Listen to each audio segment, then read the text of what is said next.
Alright everyone, Sony has just held their second PlayStation 5 Showcase livestream, and we have a lot to go over. New game announcements, price, release date, launch details, all that stuff. Let's get started.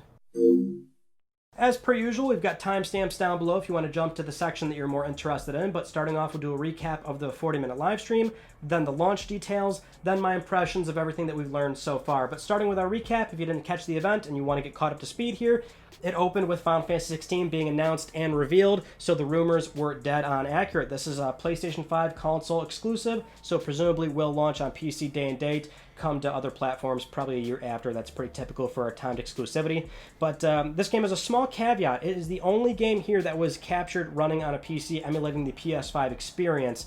So this game might be further out than what we're initially led to believe in typical Square fashion. This might be more slated for 2022 or possibly beyond, but this is the only game captured on PC. Everything from this point forward after this game was captured on PS5, and our next announcement is Spider-Man Miles Morales. This is really more of an extended look at the game, so we actually saw some gameplay. Looks fantastic. After the event, we actually learned that this game is also coming to PlayStation 4, so if you're not going to upgrade right away, you can still buy the PS4 game. You will get a free copy or a free upgrade of the game onto PlayStation 5. There's also going to be a more premium Ultimate Edition that includes the 2018 Spider-Man remastered for PlayStation 5. That includes all the previously released DLC, so kind of a nice package there if you want to stay on PS4 for a little bit. Then we've got the rumored Harry Potter game, this RPG that we've been hearing for a very long time.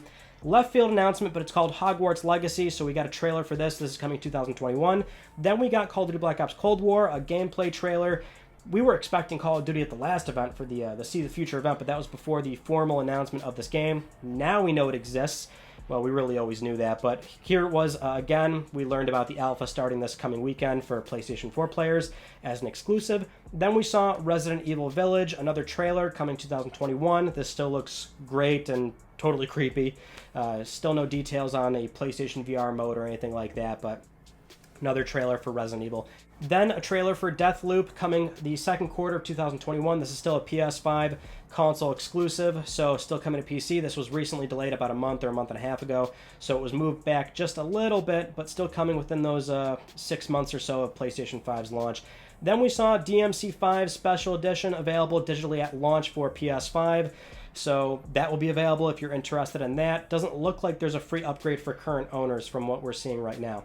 Then we have a trailer for Oddworld Soulstorm. So just another trailer, nothing super unusual here. Then we got the announcement of Five Nights at Freddy's Security Breach. This was kind of also pretty random. We were actually expecting this at the last minute because some people close to the project were retweeting the event and talking about it. Then we get some gameplay for Demon's Souls. This is confirmed as a launch title, so Demon's Souls will in fact be coming day one for PS5. We got a close look at some of the beginning areas of the game. It looks so gorgeous. Then we saw Fortnite coming to PS5 at launch. This is actually old information. We just have a trailer reconfirming this more or less. Then we saw the PlayStation Plus collection for PS5. So this will be a collection of PlayStation 4 games, first party, second and third, that will be available day one to download digitally on PS5 for free for any PS Plus subscribers. That's a pretty good value proposition there. We don't have complete details on when that expires or anything like that, but that will be available at launch. Then we get PS5 price and release date information. Finally, $499 for the disc-based machine, $399 for digital. That will be €499, €399, £449, £359, 49,980 yen, 39,980 yen. November 12th for the US, Japan, Canada, Mexico, Australia, New Zealand, South Korea, and November 19th for the rest of the world, so most other territories in Europe. So unfortunate that that's more of a staggered release, but not too bad, only a week. And then we get a tease for God of War 2021. I am shocked that this was here, but that was how they ended off the event. Now, for our launch details, Sony outlined a few things about what we can expect, and that is that pre-orders are starting tomorrow at select retailers. So be on the lookout today. As you're watching this, if you catch this video as it was released right after the event, pre-orders will be up at select retailers tomorrow. Presumably that's your larger brick and mortar stores, your larger online retailers, but they will be up tomorrow. Next gen prices, Demon's Souls is $70, Destruction All-Stars is $70, an extra DualSense is $70, Sony is definitely joining the growing list of publishers that will be pricing next generation games at $70. There is some slight crossover here. We're seeing Spider-Man Miles Morales priced at $50, and that will be a free next gen upgrade, but you can pay upwards of $70 to get that 2018 Spider-Man remaster if you want to feel more comfortable doing that and have a little more value into your purchase. The remote's $30. The Pulse 3D headset, that is going to be $100. HD camera for live streaming and things like that, that's going to be $60. The DualSense charging station, that will also be $30 there. In terms of launch games that we're looking at least for PlayStation Studios, so we've got Astro's Playroom, that will be pre-installed on every single PS5, that's free.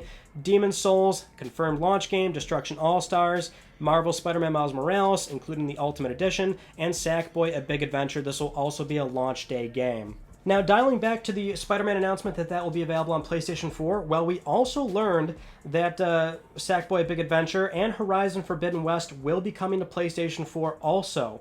And Forbidden West we're expecting in 2021, but these games will be available on PS4 with free upgrades. So if you buy it digitally on PS4, you get the PS5 version for free. If you buy the disc version of these games, also free upgrade, but you have to make sure that you buy a disc-based PlayStation 5 as well. But anyway, those are all the announcements from the PS5 Showcase, and then all the extra details that poured outside of the event, which we're seeing a lot of things that weren't necessarily skirted under the rug, but information that Sony wasn't quick to shout from the rooftops, like their next-gen pricing at $70 for PS5 games specifically, also $70 for an extra controller. I mean, we saw this from some third-party publishers, and once we're outside of this weird middle ground of current-gen and next-gen, $60, $70, possibly a free upgrade, maybe a $10 upgrade fee.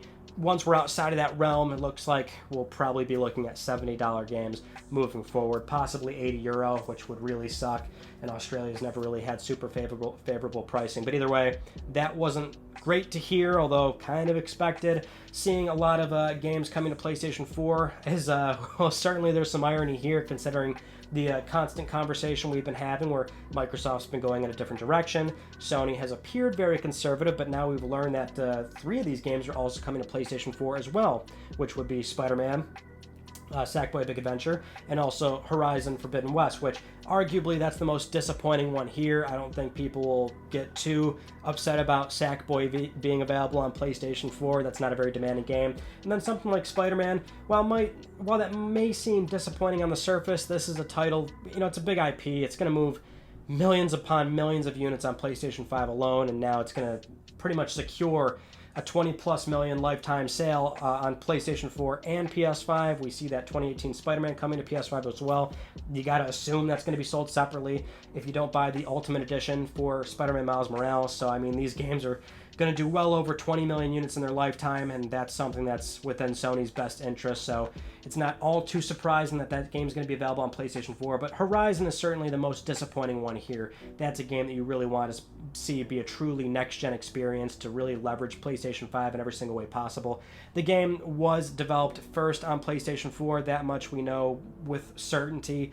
We were just thinking that, okay, it was probably moved to PlayStation 5 once Guerrilla got hold of PlayStation 5 dev kits, which Sony first party would have PS5 dev kits before anybody else, before third party, and even before second party as well.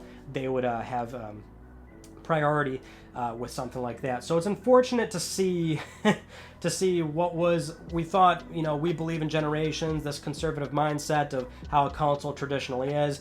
Well, now we see that PlayStation 4 still has a good amount of life left in it when it comes to Sony's first party. Probably Horizon Forbidden West would be the last major PlayStation 4 exclusive, and it's not super weird considering that Sony still has always supported their outgoing machines, just that, we've seen 1 extra year of extension for PlayStation 4 specifically, and for that God of War tease, which also is slated for 2021. That was, I guess, shocking. I know there was a rumor that we would see it here and that it would be slated for 2021.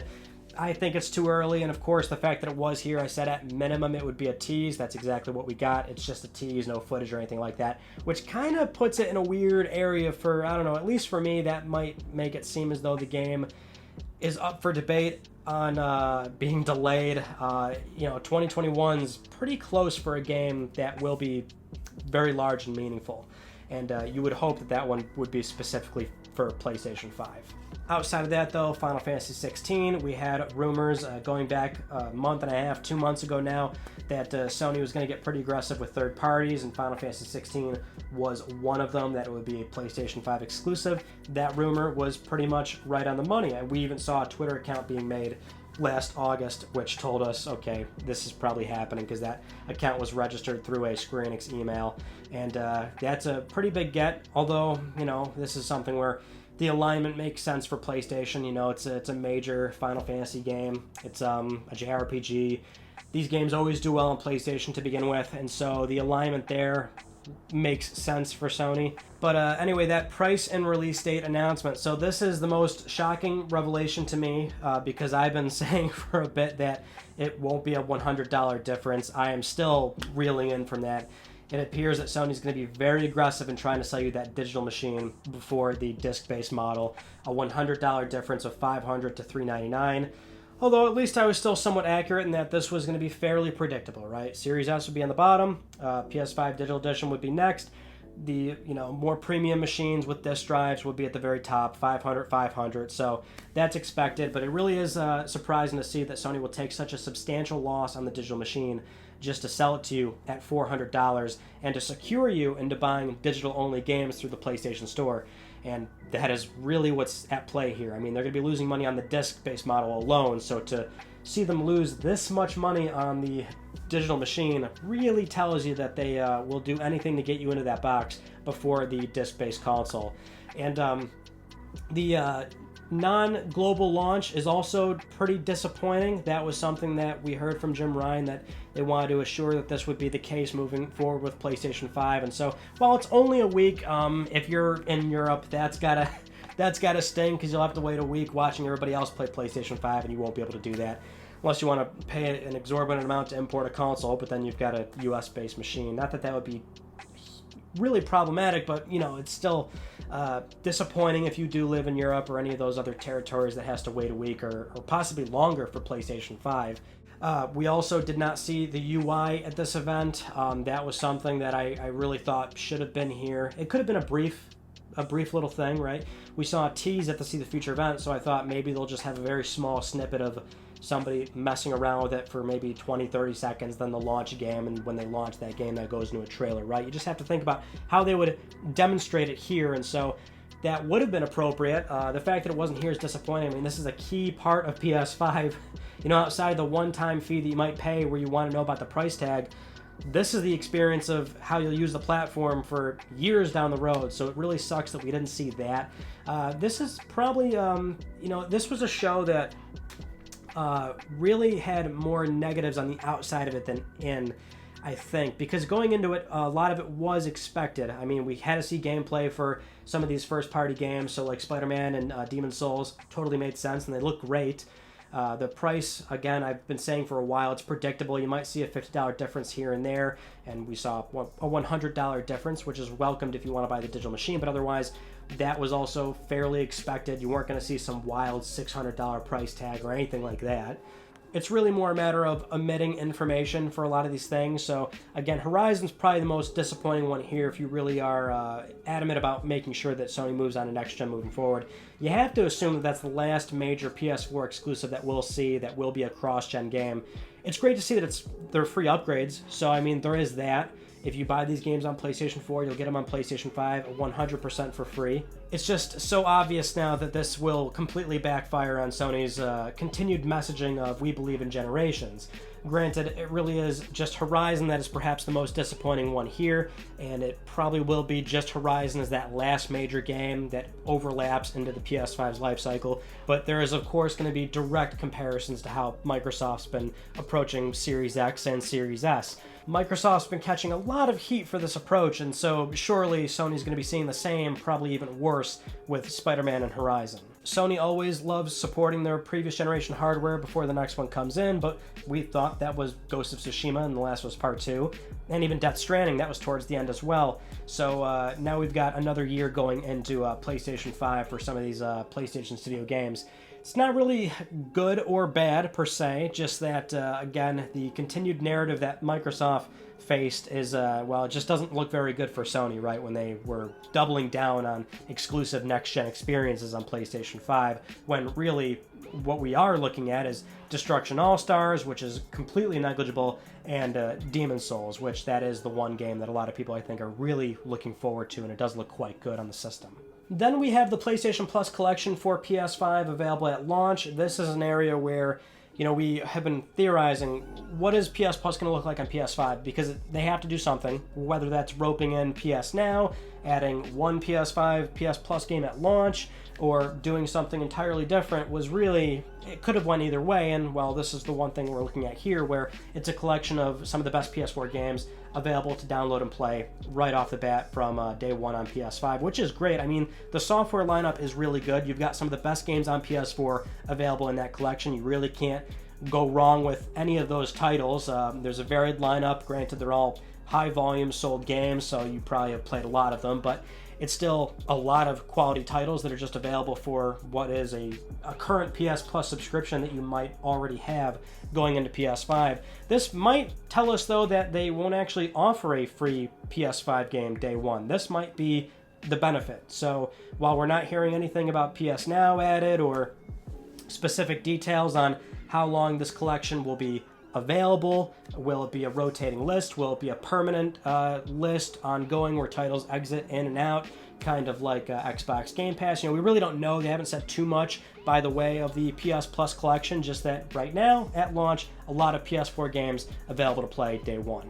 As of right now, though, those are all the major details about PS5 that Sony released today, and there's still many other unknowns about the console, like the UI, what does that create button do within the UI, the exotic cooling mechanism. I mean, there's still a lot of things that we need to learn, and so I'm sure Sony will be very forthcoming within the next month or so about all this information, so we'll probably have more frequent uploads covering a lot of this stuff and talking about how this platform is really going to be shaping up moving forward now that we do have crucial information like price and release date. So I'm sure we're going to learn a lot more very soon. Thank you so much for watching this video. I hope you've enjoyed it. If you haven't yet, please subscribe for the best PlayStation news, reviews, and updates that are here on YouTube. You can follow me on Twitter at Mystic Ryan, and that is it. I will see you all in my next video.